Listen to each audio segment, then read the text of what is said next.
So we just got a new Dragon's Dogma 2 trailer the other day. It was nearly bloody 8 minutes long, so there's so much stuff in there to break down and dissect. And that is exactly what we're going to be doing in today's video, breaking down everything we learned in the latest Dragon's Dogma 2 trailer. Now, firstly, this thing was voiced by Ian McShane from Deadwood. He's also in the John Wick movie, so that was an awesome added touch to the trailer, as he just has a really great voice for storytelling, and it really suits that sort of fantasy element of Dragon's Dogma. Now, the trailer was broken into three separate parts, that being the hero, two nations, and monsters. We're going to start off with the hero, and this section essentially just talked about kind of a bit of context to the story. I guess I'll give a spoiler warning here for those who just want to know absolutely nothing about the story. Just keep in mind, we are going to get into that here, but also keep in mind, all of this stuff is just context for the setting of the game and stuff. It's not actually talking about like story spoilers, because they are obviously not going to spoil their own story. So there's absolutely nothing spoilery in here, but for those who just want to be completely blind, there is your warning. But let's get into it. Now, he says that for untold eons, there has been a great dragon casting its shadow over the lands. It chooses a worthy champion from each generation, essentially stealing their beating heart from their chest, and from that the dragon forges a being known as the Arisen, which we obviously know we will be playing the Arisen in the game. The Arisen's fate is essentially to find the dragon and challenge them to take back their heart that was stolen. That is essentially the entire purpose of the Arisen.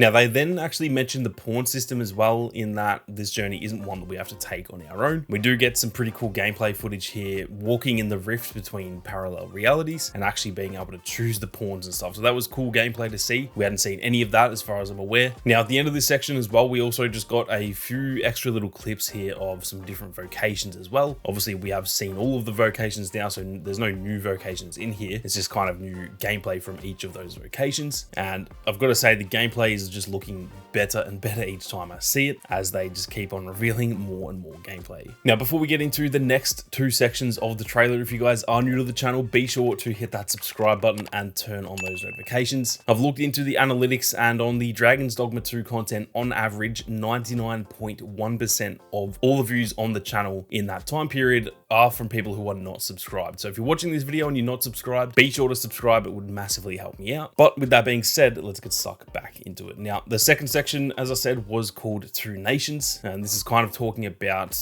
the map and kind of just, I guess, a little bit more story context to the map as well. Now, we get a really good look at how big the map is. There's so many moments in this little trailer here where we can see very far off into the distance, and none of these clips from each section of the map are showing the same section. So every single bit you can see here, and as far as you guys can see in the background there, all of those are different sections. And like I said, that shows how big the map is, that there's this much gameplay and none of it is from the same sections, or at least there's a couple bits that are from the same section, but for the most part this is all completely different areas of the map. Throughout that gameplay as well, we can see a lot of points of interest. I was a little bit worried that the map was going to be kind of like empty and I guess like lifeless in a way, but we see lots of different little points of interest, little encampments and like watchtowers and stuff like that. We do see multiple different cities here, and so it does look like there's going to be a lot of different stuff to check out on the map. It's not just going to be big open plains and stuff like that. Now, speaking of points of interest, the fortress city seems to be the focal point of Vermund. Vermund being essentially the human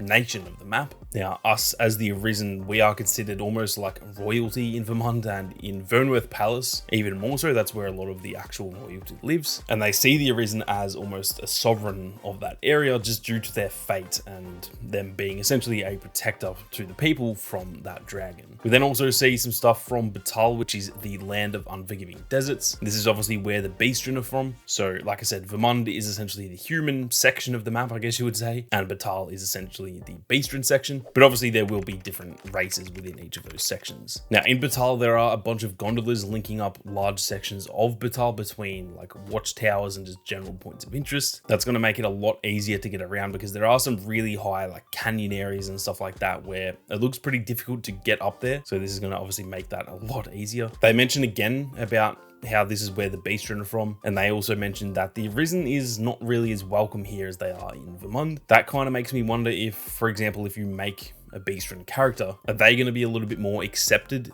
in Batal, or are they still just going to kind of look the other way when you come through that section of the map? I'm not really too sure, but I know, for example, in a game like Skyrim, the race that you chose did actually affect the way that you were treated depending on the city that you were in. So I'm going to assume it isn't out of the realms of possibility that if, like I said, if you make a beast-ridden character, they may actually accept you a little bit more here, which is definitely going to be very interesting. Now, they mention only 2 nations, and obviously the title of this section is 2 nations, but they do then mention another nation, that being the elves, who live hidden deep within the forest. They don't really touch on them too much. I think they're trying to keep that a little bit more mysterious. It'll obviously have a big part to play when it comes to the story. Lastly, in this section, they then mentioned that the decisions we make will alter our future, as well as the future of those that we interact with as well. And that is obviously something at this point you expect to see in most RPGs that you play. The way that you interact with people will change the way that they look at you and the way that the story can go in a lot of games as well.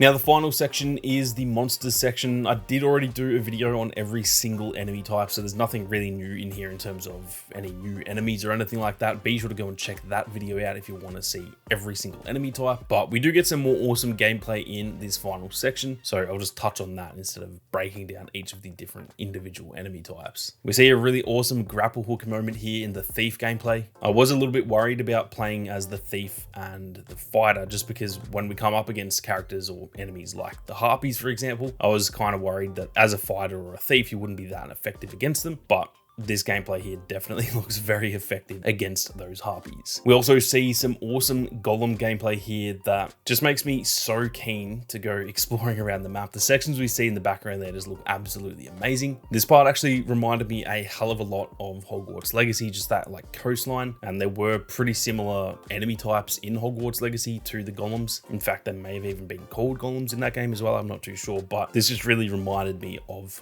Hogwarts Legacy, and obviously that is a very, very good comparison to have. Lastly, they then just mentioned once again the day and night cycle, showing some gameplay here of fighting off skeletons as well as the undead too. We did already know a fair bit about that as well, but it is cool to see them pretty much keeping on letting us know about that. It seems like it's going to be a pretty fun mechanic. But that is pretty much it for most of the key learnings from that trailer. A lot of that stuff was obviously stuff that we already knew about, but they kind of just fleshed it out a little bit more with Ian McShane commentating over it rather than just seeing like raw gameplay. If you haven't seen the actual full trailer, I'll try and leave a link in the description. Go and check it out because it is definitely a very good trailer. Like I said, it's nearly 8 minutes long. It's probably one of the most exciting trailers that I've ever watched for a game like this because it had me so keen to just get my hands on the game. With that being said though, guys, thank you all very much for watching. You guys have a great day and I'll catch you all in the next one.